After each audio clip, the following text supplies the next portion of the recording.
Jude Bellingham team का balance खराब कर देता, चाहे वो इंग्लैंड हो या फिर रियल मैड्रिड। मेरी बात समझो भाई, मेरी बात समझो। काफी फुटबॉल, सिर्फ रियल मैड्रिड फैंस नहीं, फुटबॉल फैंस को ये बात समझना बहुत ज्यादा जरूरी है। ये चीज काफी लोग, मुझे काफी हैरानी होती है, इतना लिमिट कर देते हैं रोल को। समझो समझो समझो, जूड बेलिंगम भाई रियल मैड्रिड की जो बैलेंस है उसको खराब कर देता है। जूड भाई, without Jude Bellingham Real Madrid की टीम ज्यादा बैलेंस दिखती है। Without Jude Bellingham Real Madrid ज्यादा गोल्स ठोकती है, जो भी रीसेंट मैच में, चैंपियंस लीग के मैच में देखा भी गया है भाई।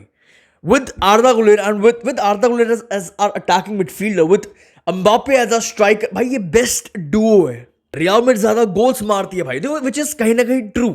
आर्दा गुलेर की विजन, आर्दा गुलेर की एग्जीक्यूशन, आर्दा गुलेर के पास जो बॉल्स है, जो थ्रू बॉल्स है, जो पासिंग, आर्दा गुलेर जैसा क्रिएटर मेरे भाई बहुत ज्यादा जरूरी है for Kylian Mbappe and for Real Madrid भाई। एम्बापे एक अलग ही लेवल पर चला जाता है भाई with as a striker, with Arda Guler on the pitch as our attacking midfielder. Real Madrid का भाई नंबर 10, नंबर 10 आर्दा गुलेर होना चाहिए, not Jude Bellingham. Jude Bellingham आते ही टीम का बैलेंस खराब हो जाता है। बेस्ट मिडफील्ड रियल मैड्रिड की भाई, Arda Guler as our creator, Valverde as our number 8 and Tchouameni as our number 6। Valverde and Camavinga switch कर सकते हो, दोनों सीएम है, दोनों प्रॉपर नंबर 8 है। ये परफेक्ट बैलेंस्ड मिडफील्ड है भाई। बट जब जूड बेलिंगम की वजह से टीम का बैलेंस खराब हो जाता है, टीम का बैलेंस बिगड़ जाता है। ये है परफेक्ट ट्रियो, मिडफील्ड ट्रियो। एक क्रिएटर, एक box to box midfielder and एक proper defensive midfielder. But football fans को जो एक बात समझना बहुत ज्यादा जरूरी है भाई। ये चीज समझो, एक चीज, एक नई चीज है भाई, समझना बहुत नई तो क्या ही चीज है, बट समझना बहुत ज्यादा जरूरत है।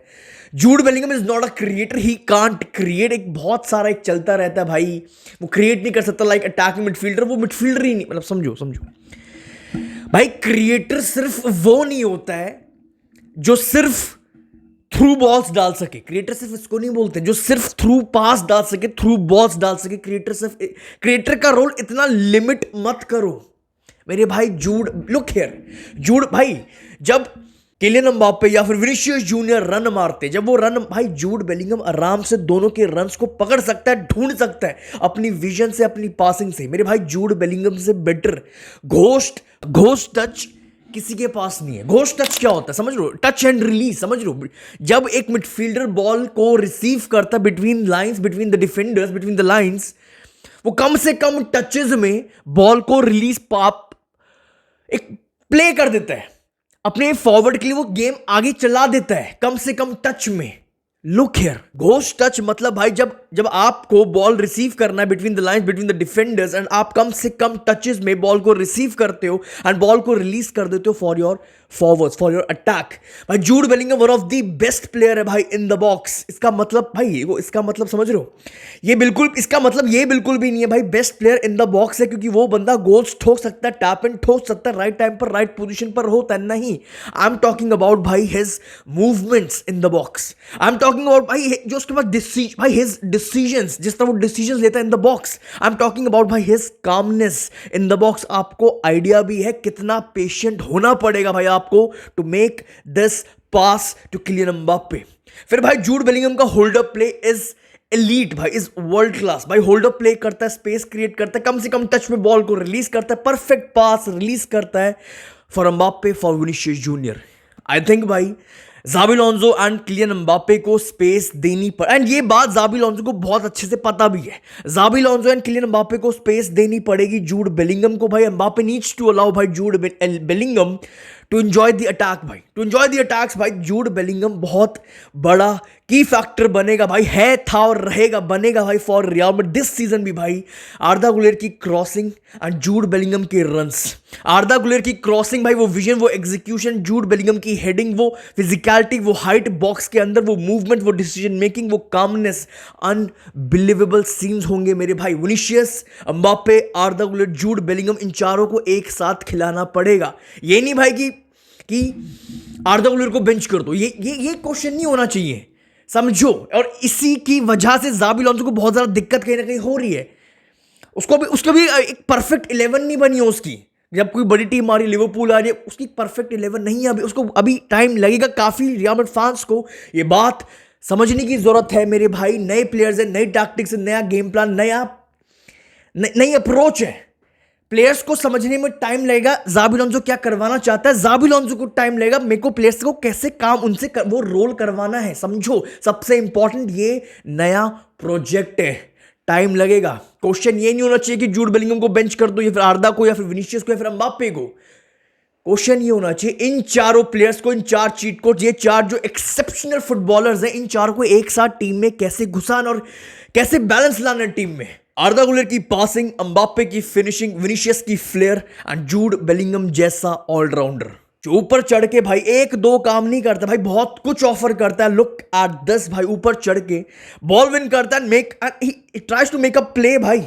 जूड Bellingham will make your team better, he will make you better, your players better, all rounder। सिर्फ एक काम नहीं है क्रिएटर का, बहुत काम होते हैं। क्रिएटर को भाई सिर्फ इतना लिमिट मत करो कि क्रिएटर है तो तेरे को थ्रू बॉल्स डालनी और तेरा कोई काम ही नहीं है। इतना लिमिटेड रोल मत दो भाई। क्रिएटर का बहुत बड़ा रोल होता है, पूरा अटैक चलाना है, पूरा गेम संभालना है, फॉरवर्ड प्ले, ऑफेंसिव प्ले। मेरे भाई फॉर मी कंसिडरिंग भाई रियल मैड्रिड की राइट विंग बहुत एवरेज है राइट ना। वो बेल वो टाइम चला गया भाई। फ्रांको मस्तंतून 18 साल का इब्राहिम दियाज है भाई। ये लाइनअप परफेक्ट है फॉर द सीजन। 4-4-2 या फिर 4-2-2-2 भाई formation for Real Madrid this season.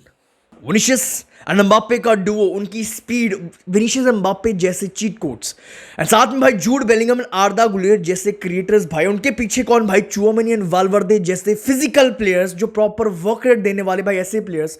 वाल्वर्दे भाई आप ड्यूरिंग पोजीशन, वाल्वर्दे क्यों ज्यादा इंपॉर्टेंट है कामाविंगा से कहीं ना कहीं right now. Valverde during position right wing को भी स्ट्रेच कर सकता है, जो वो ऑलरेडी काम कर चुका under Carlo Ancelotti, right wing पर भी खेल चुका। वो एक आपको स्ट्रेच कर सकता है, आपको वो पोजीशन के टाइम वो आपको आपकी राइट विंग को स्ट्रेच कर सकता है, आपको वो एक ऑप्शन दे सकता है भाई। आर्दा गुलेर बिल्डअप स्मूथ कर सकता है भाई, डीप ड्रॉप करके। वाल्वर्दे एंड चुआमेनी ट्रेंट को डिफेंसिवली कवर देंगे भाई। Trent Alexander Arnold, last video में बोला था भाई ये बंदा बहुत बड़ा चीट कोड है for Real Madrid, for football भाई। ट्रेंट मिडफील्ड में इन्वर्ट करके भाई, मिडफील्ड में जुड़कर बिल्डअप प्ले को स्ट्रॉन्ग कर सकता है भाई, प्रेस तोड़ सकता है भाई, गेम चला सकता है भाई। बेस्ट बॉल प्रोग्रेसर अगर कोई है पूरे यूरोप में राइट नाउ, एक तो मुझे पीछे से, अगर मैं पीछे से बात करूं राइट नाउ भाई, एक तो मुझे किमिक लगता है और दूसरा Trent Alexander Arnold right now in the world, जो अपने एक पास से पूरी गेम चला सकते हैं, जो अपने एक पास से बारसा की हाईलाइट, जो टीम चढ़कर खेलती है, प्रेस करती है, एक पास से उनकी उनका पूरा सिस्टम खत्म कर सकते हैं ये दो बंदे भाई। एक दो टच में भाई बॉल को रिलीज करते हैं भाई। टोनी क्रूज वाली लॉन्ग बॉल्स, टोनी क्रूज वाली वो जो एक्यूरेसी देता है भाई ट्रेंट अलेक्जेंडर आर्नोल्ड भाई। आई थिंक ये परफेक्ट लाइनअप है फॉर दिस सीजन।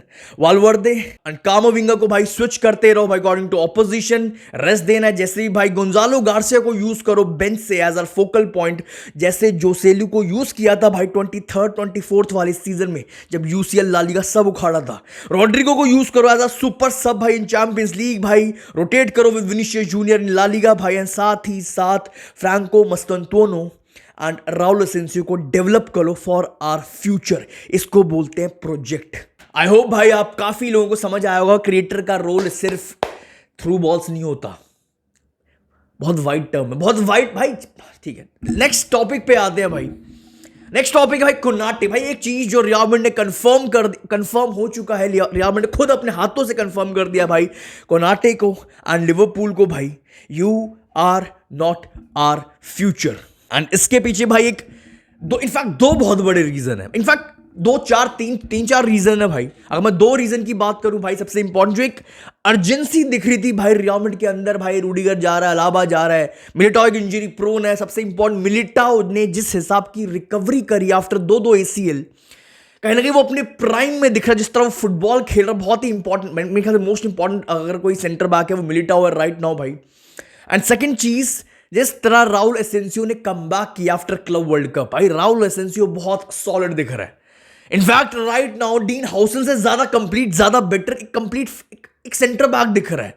राउल एसेंसियो के पास सब कुछ है जो एक रियल मैड्रिड के सेंटर बैक में होना चाहिए, लास्ट सीजन से दिख रहा है। उसके पास वो पावर है, वो पेस है, वो फिजिकलिटी है, वो जो अच्छी खासी बॉल प्लेइंग एक सेंटर बैक भी है, बॉल को गेम को चलाता भी है, सब कुछ करता है। एंड सबसे इंपॉर्टेंट वो मेंटालिटी है। अगर रियल मैड्रिड के लिए खेलना है, यहां से आपको तगड़ा होना पड़ेगा। उसके ग्रैंडफादर की डेथ हो गई थी, उसके वो चीज जानने के बाद भी वो रियल मैड्रिड के साथ वो चैंपियंस लीग वाला मैच खेला, क्योंकि उसको पता था रियल मैड्रिड के पास एक भी सेंटर बैक अवेलेबल नहीं है राइट नाउ। ये mentality Raul Asencio for a future sorted है, बट स्टिल एक सेंटर बैक की जरूरत है और 2026 में नेक्स्ट समर ही जरूरत है, क्योंकि राउल एसेंसियो एक तरफ, डीन हाउसन एक तरफ, मिलिटाओ एक तरफ, जो कि फ्यूचर दिख रहा है, जो प्रेजेंट दिख रहा है, मेरे ख्याल से भाई एक एटलीस्ट एक सेंटर बैक की बहुत ज्यादा जरूरत है। हर मैच में दिख रहा है एक प्रॉपर फिजिकल सेंटर बैक की, एक लंबा चौड़ा टॉल सेंटर बैक की, एक हवा में जो स्ट्रॉन्ग हो, जो हेडिंग क्लियरेंसेस कर सके।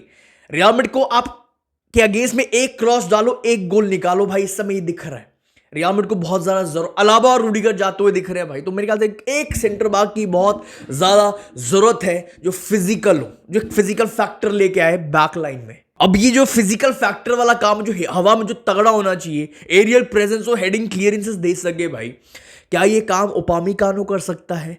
क्योंकि रिपोर्ट्स थी उपामिकानो रियल मैड्रिड की कहीं ना कहीं प्रायोरिटी बन गई, और उसके बाद दिखा भाई कोनाटे को सीधा मना कर दिया, तू नहीं हमारे, तू प्लान्स में नहीं है, क्योंकि वो अर्जेंसी कहीं ना कहीं खत्म। क्या वो काम, ये लंबा चौड़ा एक फिजिकल, क्या वो उपामिकानो कर सकता है? क्योंकि ये बंदा फ्री है। क्या वो मार्क गेई कर सकता है भाई? इसमें कहीं ना कहीं मैं डाउट करता हूं भाई, क्योंकि हमारे पास बॉल प्लेइंग सेंटर बैक है, मार्क गेई कंप्लीट ऑलराउंडर है, मुझे बहुत ज्यादा पसंद है, बट वो क्या, क्योंकि ही इज, मेरे ख्याल से वो सिर्फ 6 फुट का है। हमें लंबे चौड़े फिजिकल सेंटर बैक चाहिए जो हेडिंग क्लियरेंसेस दे सके, क्योंकि हमारे पास बाकी डिपार्टमेंट में हर एक वो चीज है, बट ये दो फैक्टर कहीं ना कहीं मिस कर रहे हैं अपनी बैक लाइन में। क्या ये काम, चलो इनको साइड करो, क्या ये काम जैकोब रामोन कर सकता है जिस तरह वो कोमो में खेल रहा है? 196 सेंटीमीटर लंबा चौड़ा भाई, क्या ये काम हमारी एकेडमी का प्लेयर कर सकता है? क्या राउल एसेंसियो कर सकता है? क्या जैकोब रामोन कर सकता है जिस तरह वो खेल रहा अच्छा खासा दिख रहा है? क्या ये काम जुआन मार्टिनेज कर सकता है जो 190 सेंटीमीटर का है? 190 सेंटीमीटर अच्छी भाई, मेरे ख्याल से if I am not wrong Saliba 192 है। तो भाई ये आप अपने थॉट्स कमेंट सेक्शन में जरूर देके जाना भाई। ये जो दो फैक्टर हम कहीं ना कहीं मिस कर रहे हैं, हवा में स्ट्रांग और एक फिजिकल फैक्टर अपनी बैकलाइन में, क्या ये काम रियल मैड्रिड, क्या एक फ्री में सेंटर बैक लाना चाहिए लाइक उपामिकानो, या क्या रियल मैड्रिड को अपनी एकेडमी पे ट्रस्ट करना चाहिए राउल एसेंसियो पर, जैकोब रामोन पर, अच्छा खासा सॉलिड सेंटर बैक दिख रहा है कोमो में भाई, या फिर जुआन मार्टिनेज? 3 सेंटर बैक हमारे पास हैं जो अच्छा खासा पोटेंशियल रखते हैं, टैलेंट रखते हैं, बस डेवलपमेंट में थोड़ा टाइम चाहिए होगा भाई। आपने थॉट्स कमेंट सेक्शन में। I will see you very soon. हाला मदरीद।